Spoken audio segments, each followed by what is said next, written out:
And I think that I just have to respectfully go, have a good life. Long before fans ever debated who the strongest Brown really was, before the family fractured, before the marriages collapsed and the children chose distance over chaos, one quiet truth had already formed beneath the surface of the sister wives' world. It wasn't spoken aloud, it wasn't declared, it simply revealed itself through years of consistency, sacrifice, and silent leadership. And that truth was this: Logan Brown became the most respected member of the Brown family without ever chasing power. He never demanded loyalty. He never asked for obedience. He never took on a title. While others fought for control, Logan built trust. While voices rose around him, he lowered his. And in a family built on hierarchical authority, emotional tension, and shifting alliances, Logan became something rare. He became the quiet center. In the early seasons of Sister Wives, viewers met Logan as the eldest son, the firstborn, the responsible one, the boy who woke up early to make breakfast for his siblings, the teenager who organized carpools for school, the kid who stepped in when parents were overwhelmed. At first, it looked like maturity, but over time, it became clear that what Logan carried wasn't just responsibility. It was weight. While Kody presented himself as the patriarch, cameras quietly revealed another reality. Whenever things fell apart, whenever chaos erupted, whenever emotions ran too high, it was Logan who stabilized the moment, not through authority, but through reliability. He became the brother on which the others relied, the son whom the younger ones trusted, the presence that made a house feel safe when the adults were struggling. Respect is born out of this, not with commands, not in fear, but in reliability. Logan never had to announce himself. His function was understood. When family schedules were confusing, Logan adapted. When adults clashed, Logan shielded his siblings. When tempers flared, Logan de-escalated without picking sides. Even as a teenager, he carried himself with a quiet emotional intelligence that many adults never develop. And the family noticed it. At gatherings, younger siblings followed him automatically. During difficult conversations, eyes drifted toward him, not because he spoke loudest, but because he listened best. His presence created order in a system that often lacked it. Yet no one had ever asked Logan if he wanted that role. It fell on him without his consent. Because when a family lacks emotional stability at the top, it seeks it elsewhere. And it found it in Logan. But Logan never abused that power. He didn't buck authority. He didn't embarrass anybody. He never tried to lead publicly. He just kept showing up and showing up. And with time, it became a great deal more powerful than dominance alone. It became quiet authority. As the seasons progressed, the family dynamic began to shift. The older kids matured, the younger kids started forming opinions. The wives began navigating marital fractures with increasing clarity. And through all of it, Logan chose a path no one expected. He drew back. Not dramatically, not bitterly, not defiantly. He stepped back with boundaries. While others shouted, Logan chose silence. While family drama escalated, Logan chose distance, not because he didn't care, but because he cared enough to protect his peace and his future. And within that decision, an interesting thing occurred. His respect increased. When people stop reacting emotionally, they begin commanding emotional gravity. When someone no longer needs to prove anything, they begin symbolizing everything. Logan's silence grew louder than arguments. His absence weighed heavier than confrontation. And the family felt it. As Kody's leadership became more rigid and strained, Logan's presence became more valued. Not because he competed, but because he contrasted. Kody needed respect. Logan deserved it. Kody framed authority as control. Logan personified it as stability. While Kody sought loyalty through obedience, Logan created loyalty through consistency. And slowly, unconsciously, the adults even began treating Logan differently. They sought his approval. They trusted his judgment. They relied on his emotional stability, not because he insisted, but because he never wavered. Yet, Logan never turned that respect into leverage. He never used it to manipulate. He never tried to change family outcomes. He didn't become a power broker or strategist. He became something much rarer. He became a mirror. His calm exposed others' chaos. His self-control was in contrast to the volatility of others. His balance spoke to the imbalance around him. And people began to notice. The fans sure did notice it. They saw how Logan handled himself during emotionally charged moments. They saw how younger siblings gravitated toward him. They saw how conflict cooled in his presence. And slowly, quietly, a new truth formed in the audience's mind. Logan did not follow the patriarch. Logan was outgrowing the system. And that's when, permanently, something shifted, because a system built on hierarchy cannot survive when its strongest member no longer participates in its power structure. When Logan chose education over drama, future over conflict, peace over proving a point, he didn't abandon the family. His consciousness finally outgrew the restricting ambient. And with that evolution, there was an unspoken message. You don't need a title to lead. You need integrity. As Kody's anger grew more visible over the seasons, Logan's emotional equilibrium grew more striking. While others absorbed stress and reflected it outward, Logan internalized pressure and released it as calm. That is the rarest kind of leadership, the kind that reshapes a room without raising its voice. The type that does not directly question authority, yet silently renders it superfluous. And that is where the real transformation begins. Because the more Logan stepped away from the chaos, the more his absence reshaped the family. Younger siblings began seeking guidance from each other rather than upward. Emotional trust redistributed across sibling relationships. Support systems shifted horizontally instead of vertically. And neither the family realized that it stopped revolving around one man. It began orbiting around mutual reliance. And Logan had unknowingly sparked that shift years earlier by choosing peace over power. But becoming the most respected Brown wasn't something Logan planned. It was something the family shaped around him. And respect, unlike authority, can't be revoked. Because authority is allowed to exist, respect is reciprocal. And once a group agrees on whom they trust, no hierarchy can overwrite this. By the time adult fractures reached their breaking point, Logan was no longer competing inside the system. He had built his life outside of it. And that gap, serene, steady, purposeful, became something that nobody could overlook. It became proof. Proof that you can leave without imploding, that you can let go without abandoning, that you can succeed without dominating. And in a family once defined by control, Logan comes to embody a new freedom. Not loud freedom, freedom in silence.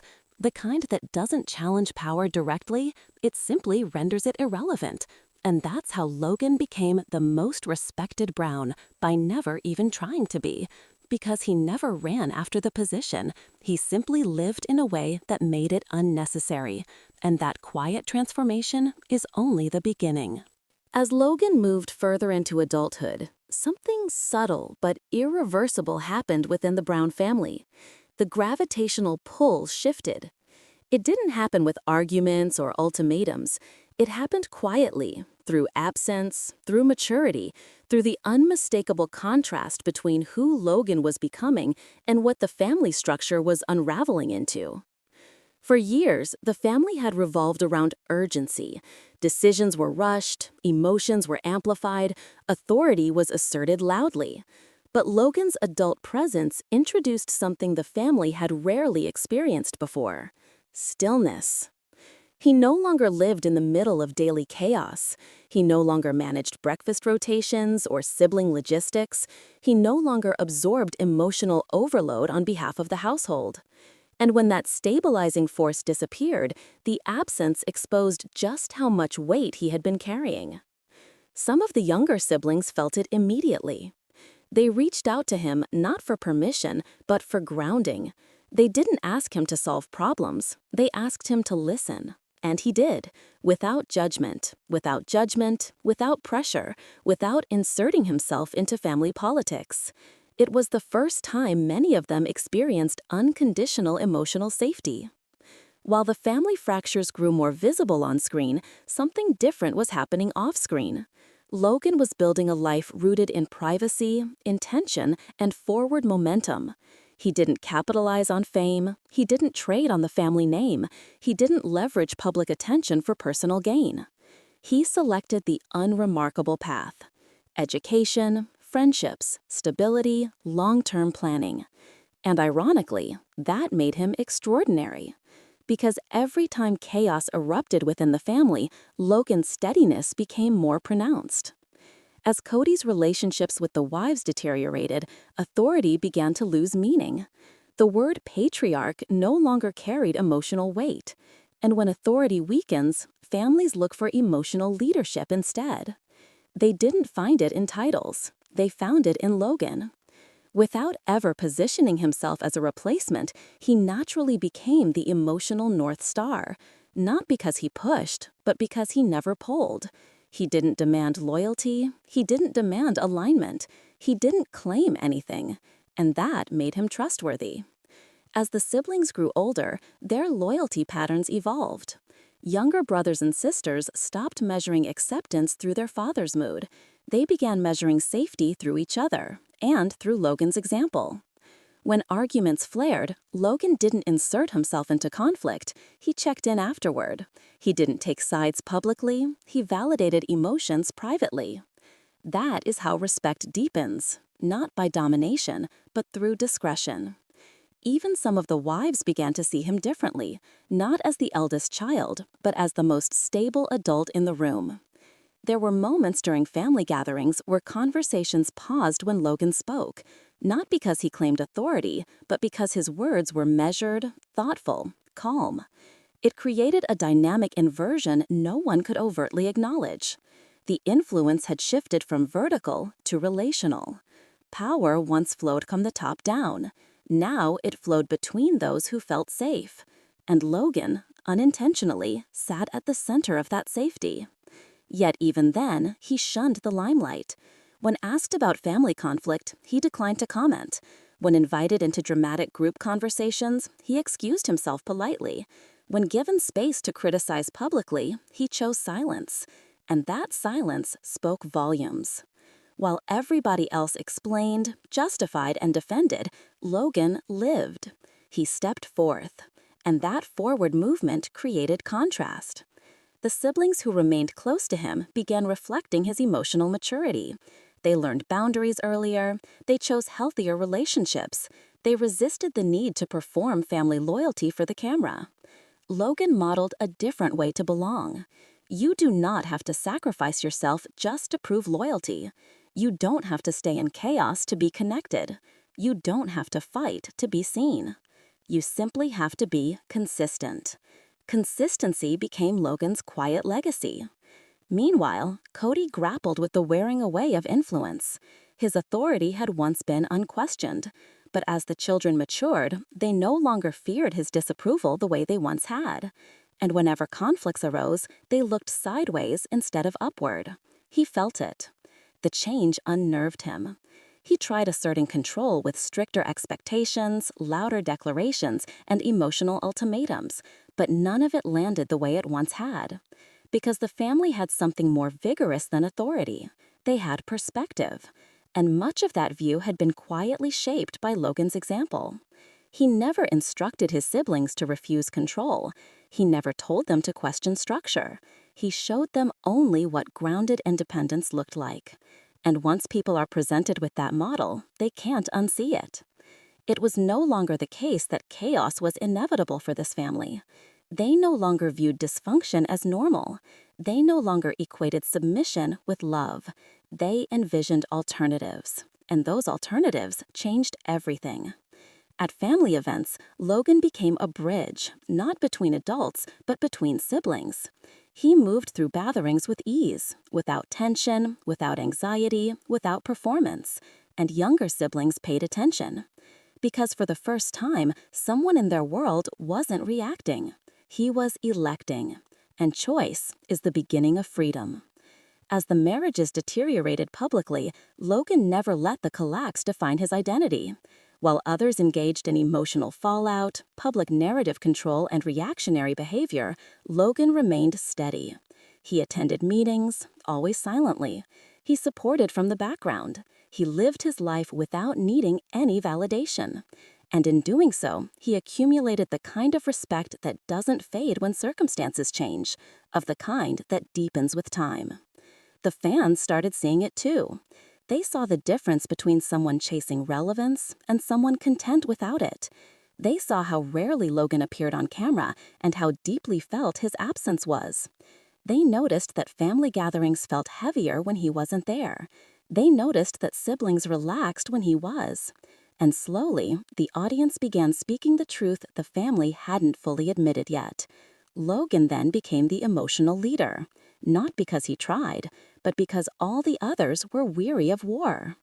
As the public narrative around the Brown family grew increasingly focused on fracture and fallout, Logan represented a path that didn't require blame or bitterness.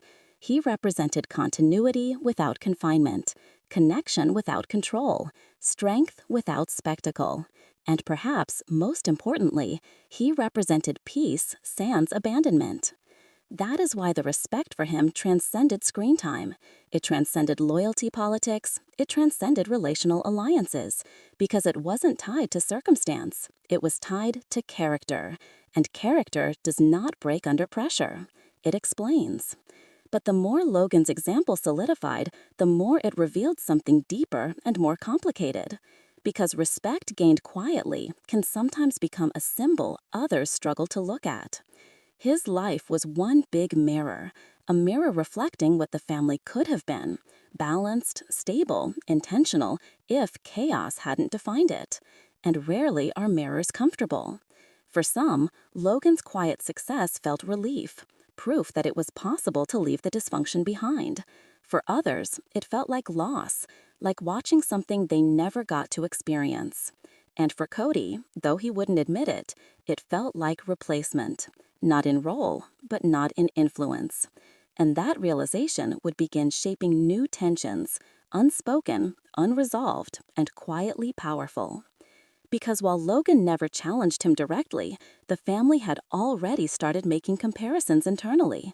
One demanded respect, one inspired it, one raised his voice, one lowered the temperature, one needed validation, one was reassurance. And then, when those contrasts settled into awareness, the balance of power could never be restored. It had already evolved, and Logan hadn't lifted a finger to make it happen. As the emotional center of the family continued to drift, something quiet but undeniable settled into place. The siblings no longer looked to the adults to define what stability meant. They began shaping that definition themselves. And at the heart of that shift, without ever standing at the front, Logan remained the steady reference point. It wasn't something he asked for, it was something the family absorbed. When younger siblings faced personal struggles, they didn't always turn to the parents first. They turned to the person who had always been there without conditions. The one who had shown up not for cameras, not for validation, and not for control, but simply because it was right. And that quiet pattern began rewriting old expectations. It changed how support worked. It changed how loyalty worked. It changed how the siblings saw authority. Where once approval had flowed downward through structure, it now moved laterally through trust. And lateral trust is stronger than vertical command because it can't be enforced, it has to be chosen. Logan's presence became a place of choice, and that choice reshaped relationships. The siblings learned that safety didn't require silence, that peace didn't require obedience, that love didn't require submission. They learned that you could step back from chaos without stepping away from family. And living proof was Logan.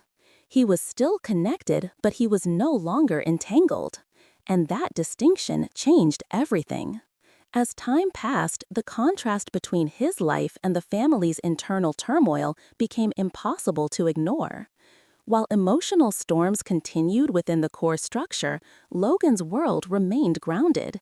He didn't appear reactive. He didn't seem fragile. He didn't fracture under pressure. He readjusted. And adaptability is the mark of strength that doesn't need to be announced. Some of the siblings quietly began modeling their own boundaries after his. They grew more selective with what they shared, more intentional with where they invested energy, more protective of their emotional space. Without lectures, without rebellion, without confrontation, just evolution. And that kind of evolution doesn't make noise at first. It whispers. But whispers can change direction. Family interactions began feeling different. Not louder, not calmer, just different. More thoughtful, less explosive, less reactive, less centered around emotional dominance. And Kody felt that change. At first, he had considered it disrespect. Then, by distance. Then, eventually, as something more troublesome. Independence. The children were no longer struggling to earn approval. They were no longer bending themselves into compliance. They were becoming autonomous. And autonomy is the one thing authority cannot control. It can only witness it. Logan never taught them disobedience. He taught them discretion. That subtle shift in position shook the entire foundation of the family dynamic. Because when people begin choosing rather than reacting, power reorganizes itself naturally. None knocks down the structure. No one calls for revolution. It simply outlives its usefulness. And that's what was happening. As the siblings matured, they began showing up to family gatherings not as participants in a hierarchy, but as individuals with emotional sovereignty. They listened differently, they responded differently, they disengaged differently. And Logan remained, like always, offset from the center. Not estranged, but not enmeshed. And that balance gave him immense gravitational pull. People trusted him because he wasn't competing. They felt safe because he wasn't trying to win. He had already chosen a different metric of success: peace. The more the family fractured internally, the more Logan's steadiness symbolized what was missing. Not perfection, not power, not complete harmony, just emotional congruence. And emotional permanence hardly occurs in unstable systems. That's what makes it stand out. At times, even the adults seemed to sense it. They would speak more softly around him, listen more closely, modulate their reactions. He didn't demand that respect. It arrived uninvited. But with that respect came discomfort. Because when one person holds steady, others become more aware of their own instability. And not everyone welcomes that awareness. Some found Logan's distance reassuring. Others found it threatening. Because it quietly reframed what strength looked like. The old model said loud is strength. The new model suggested strength is calm. The old model said strength is control. The new model implies that strength is rooted. The old model said that strength enforces loyalty. The new model suggested strength earns trust. And once those two models came into contrast, people started making silent comparisons. Not out loud, not publicly, but inside. And internal comparisons are the most powerful kind. As public narratives shifted and the family faced increasingly difficult transitions, Logan remained exactly who he had always been. He showed up sans spectacle. He supported without dominating. He listened without judgment. The story was no longer about what he did. It was about what his presence allowed. He allowed calm. He allowed safety. He allowed people to be themselves without emotional consequence. And that changed how the siblings viewed themselves. They no longer saw their worth as something measured by proximity to authority. They began defining worth through self-respect. That is a generational shift. And generational shifts don't come from arguments. They come from examples. Logan never told anyone to disengage from dysfunction. He just disengaged himself. And that personal choice rippled outwards with quiet force. As relationships strained, realigned, and fractured publicly, Logan never weaponized contact. He never withheld affection to make a point. He never used emotional access as leverage. He remained available without being entangled. That, indeed, is one of the most difficult relational balances to strike. As years passed, the younger siblings began reflecting that same balance. They showed increasing emotional maturity. They learned when to engage and when to step back. That learning didn't come from lectures. It came from observation. And people always learn more from what you do consistently than from what you explain once. The family never declared a change in power. It just happened. The emotional trust that once flowed upward redistributed itself, not that anyone mandated it, but because Logan had modeled what trust felt like without strings attached. And that made the whole family dynamic fundamentally different from what it had been. But in this transformation lay a latent tension. Because when a system loses its emotional center, those who rely on dominance to feel secure often experience that shift as threat. And that is when quiet respect becomes silent challenge. Not because Logan opposed anyone, yet his way of being revealed a way of alternative paths. Passages which didn't require submission. Paths that didn't require fear. Paths that didn't require emotional control. And all of those paths showed up for everyone who was ready to see them. But not everyone was prepared. Some saw freedom. Others saw defiance. And the difference between those two interpretations would soon matter more than anyone expected. Because as the family continued to redefine itself, the gap between who Logan represented and what the old system demanded began widening. And when a gap widens inside a family, it finally demands to be recognized. Not through coercion, but through consequence. Because silence can only hold tension for so long. The consequences of quiet change rarely arrive loudly.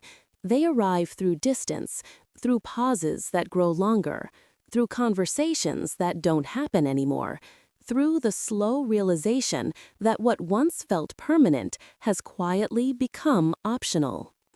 That was what began happening inside the Brown family as Logan's life moved further beyond the gravitational pull of the past.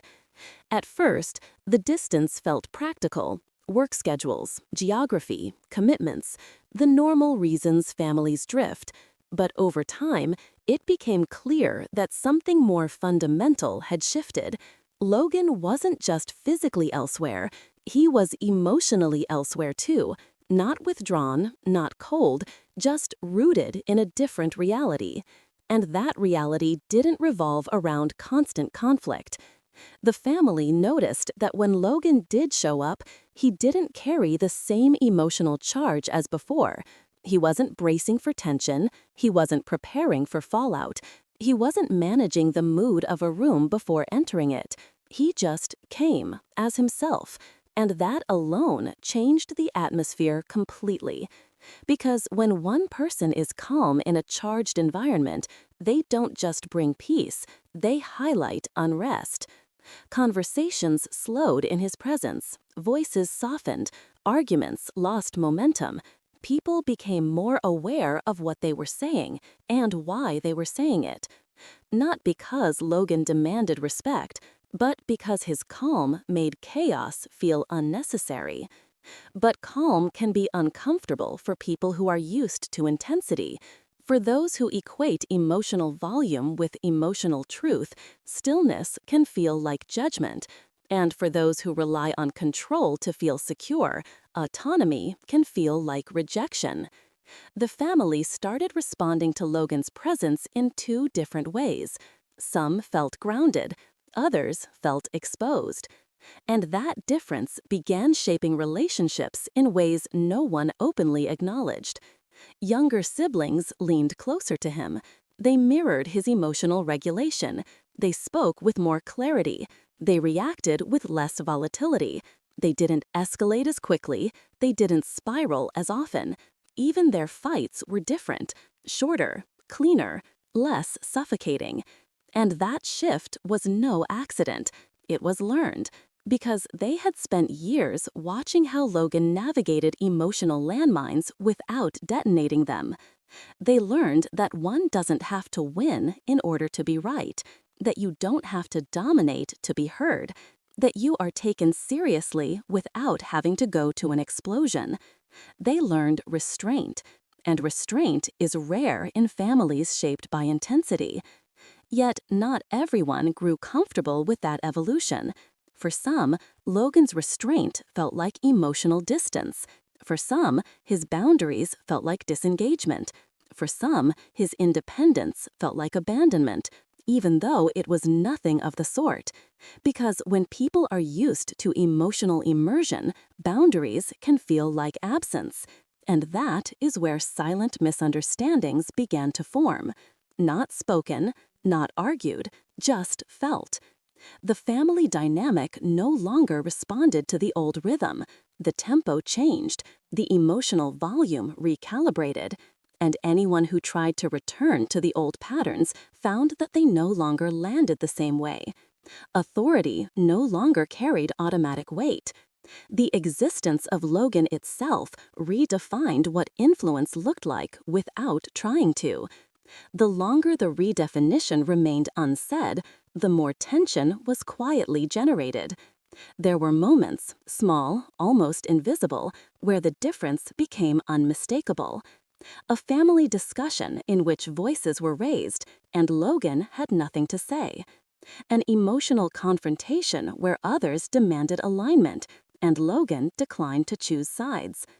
A moment of collective stress where people expected leadership, and Logan offered support without control. Expectations met a different response than they were used to each time. It was a transfer that disrupted the whole emotional choreography of the family, because families operate on shared expectations, even when those expectations are unhealthy. The whole system feels it when one person stops playing his or her assigned role. Where Logan previously acted to stabilize chaos, he stopped, not because he no longer cared, but because he no longer lived inside chaos.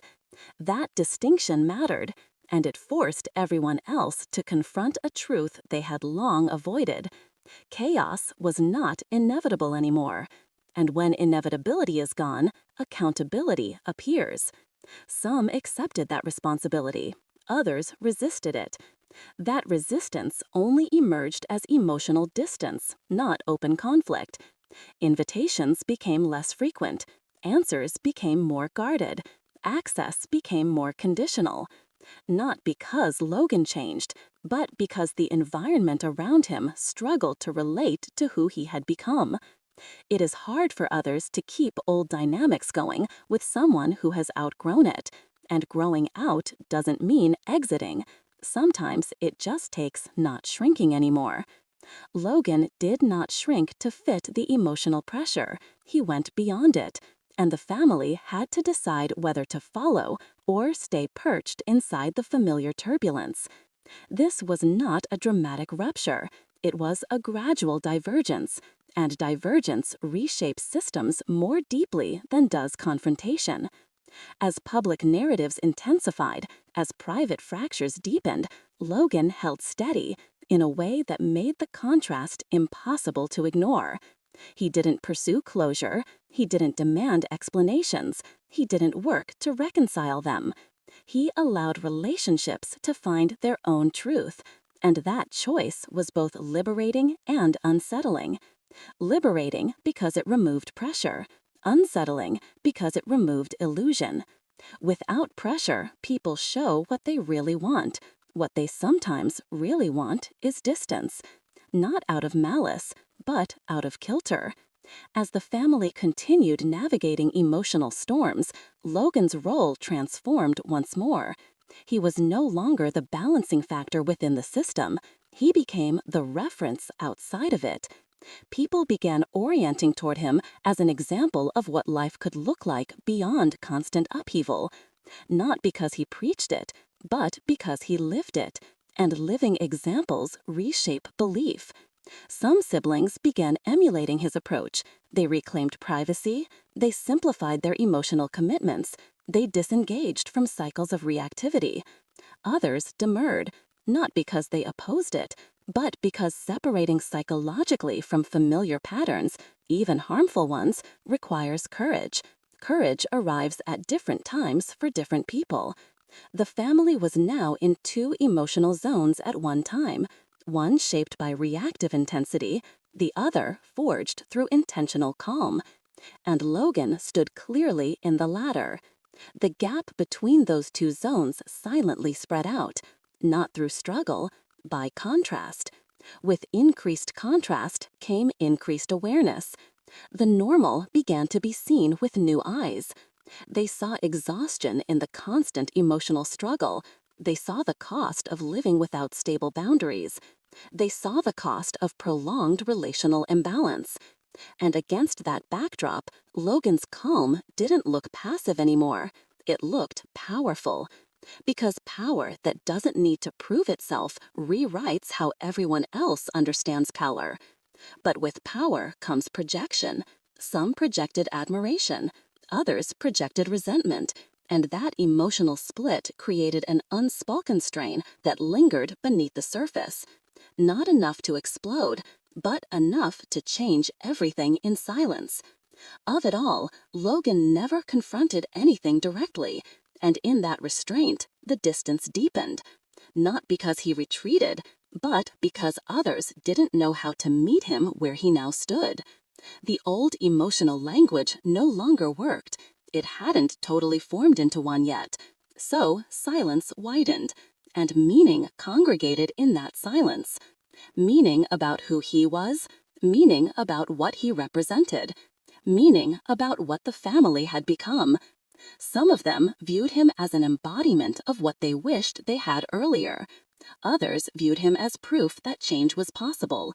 Some saw him as a reminder of what they couldn't yet release. And that range of interpretations made connection more complex, not less.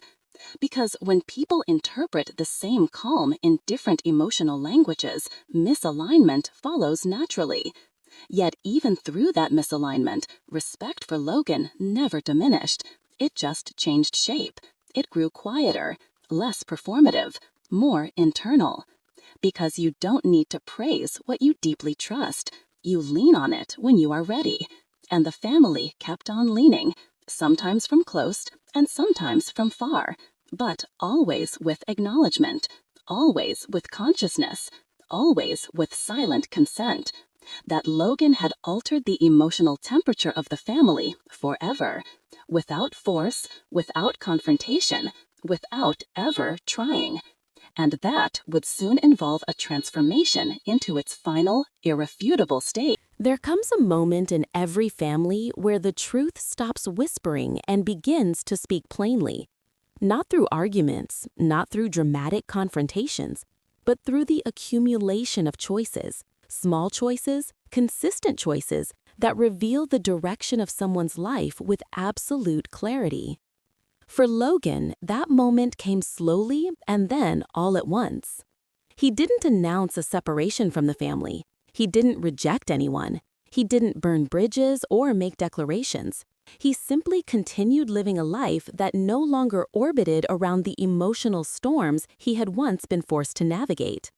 The stronger his foundation grew, the more obvious it became that he had built a reality incompatible with the old patterns. And the family, whether they would admit it or not, felt that shift in the deepest way. What once was quiet distance became a clear boundary. What was once a role he played had become a role he outgrew. What had once been necessity was now identity. Logan had transitioned from stabilizer to anchor to example and finally to something even more powerful. A reminder of what emotional freedom looked like. And reminders, when they stand so clearly in contrast to dysfunction, can be painful. For some, Logan's independence was inspiring. Proof that you could choose a life that wasn't defined by past chaos. Proof that peace wasn't a privilege, it was a practice. proof that love didn't have to be conditional or demanding. But for others, Logan's distance triggered something deeper. A sense of loss, a sense of failure, a sense of inadequacy. Because when someone grows in ways you couldn't, it quietly exposes what held you back. For Kody, that exposure felt personal. Though Logan never once tried to challenge him, never criticized him publicly, never addressed him with hostility, the contrast between their lives spoke louder than any argument could. Logan represented stability. Logan represented balance. Logan represented healthy independence. All the things Kody had struggled to embody. This produced an unseen, unsaid contrast that time could not delete. Over the years, during weddings, gatherings, and milestones, even the public noticed something. Logan moved through these events as if untouched by the emotional weight that seemed to hang over everyone else. Not because he didn't care, but because he refused to carry burdens that were never his. And that refusal, quiet, consistent, unwavering, was the final transformation of his role within the family. He wasn't a fixer any longer. He wasn't the moderator. He wasn't the emotional buffer. He was just Logan.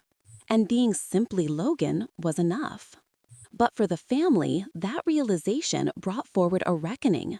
If the eldest child, the one who had once absorbed the most emotional pressure, had chosen this path of separation, what did that say about the system he left behind? It suggested that perhaps the system had asked too much. Maybe the expectations had been unfair. Maybe the fractures weren't sudden, they were cumulative. And cumulative fractures don't heal just because the story wants them to. The family had to accept a reality they were not ready for. Logan was no longer part of the emotional ecosystem. He was no longer a balancing force. He was no longer the rock they could count on to take pressure off. He had built a life outside the boundaries of this function, and the more fully he lived inside that new life, the more visible it became that the old system had over-relied on him. In a way, his absence illuminated the past as clearly as his presence once did. Without Logan mediating, conflicts escalated faster. Without his quiet reassurance, some siblings felt adrift. Without his grounding influence, tensions spread more easily. Not because Logan abandoned anyone, but because the family had mistaken his stability for a permanent resource instead of a gift he offered freely. And gifts, whenever disregarded, go back to the giver. The siblings, however, understood him differently than the adults. They didn't see his distance as desertion. They saw it as hope. Evidence that you could leave old patterns without abandoning people you love. Evidence that you could care deeply without sacrificing yourself. And slowly, they started emulating him, less in act than in intent. Boundaries sprouted up everywhere. Personal choices became more respectable. Individual ways became acceptable. Logan himself did not free anyone. He freed the idea that liberation was possible. Even the wives in their own healing journeys could see what Logan represented. He wasn't lost to them. He wasn't distant in love. He was distant in survival, and survival without resentment is a rare and beautiful thing. But the most profound transformation came not from Logan himself, but from the moment the family realized something simple and undeniable. They didn't admire Logan for what he did, but for who he became.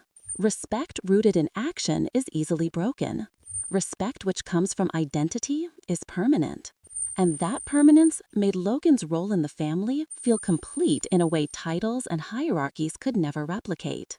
The family stopped trying to pull him closer. They stopped expecting him to fill emotional gaps. They stopped interpreting his boundaries as rejection, because they finally realized the truth. Logan had given them as much as he could inside the system. And now, outside the system, he was giving them something new, a model of what a healthy life looked like. Peaceful partnership, focused career, emotional balance, private living, authentic happiness, things the family desperately needed to see. When Logan married, the significance of that day went far beyond celebration. It symbolized the final shift in his identity. He wasn't the eldest child holding the family anymore. He wasn't a second parent stepping in where structure failed. He wasn't a mediator caught between adults and siblings. He was a man carving out a life that was uniquely his own. And by the way the family received his wedding, one could tell it all. There was no bitterness, no expectation, no obligation, only respect. Because even the members who struggled most with change knew deep down that Logan's journey was not a rejection of them. It was an evolution shaped by them. He had to be strong. He became calm because someone had to be. He became stable because the environment insisted on it. But he became peaceful only because he finally chose to do so. And that choice, quiet, unwavering, compassionate, became the legacy he never asked for, but earned completely. As the years passed, the narrative shifted from Logan stepped away to something far more honest. Logan stepped into who he truly was. That is why he is the most respected Brown. Not because he tried, not because he led, not because he stayed, not because he left, but because he remained out of step with a family whose expectations about identity were more obligation than anything. He was reminding everyone, his siblings, his parents, those watching, that real leadership doesn't demand authority. That is integrity. He never fought for power. He never imposed his influence. He never had to show who was boss. He simply existed with emotional clarity. And clarity, once seen, changes everything. It becomes a reference point for all others who are still trying to find their way out of the fog. Whether the family will heal or fracture further, whether dynamics will shift or stay strained, one thing is for sure. It's because Logan Brown did not start being the most respected member of the family. By example, he became it. By being the proof that peace is possible. By being that reminder, love doesn't have to be chaotic. Being the living, breathing proof that another route can be taken and still be whole. And that is a legacy far more powerful than any title the family ever created.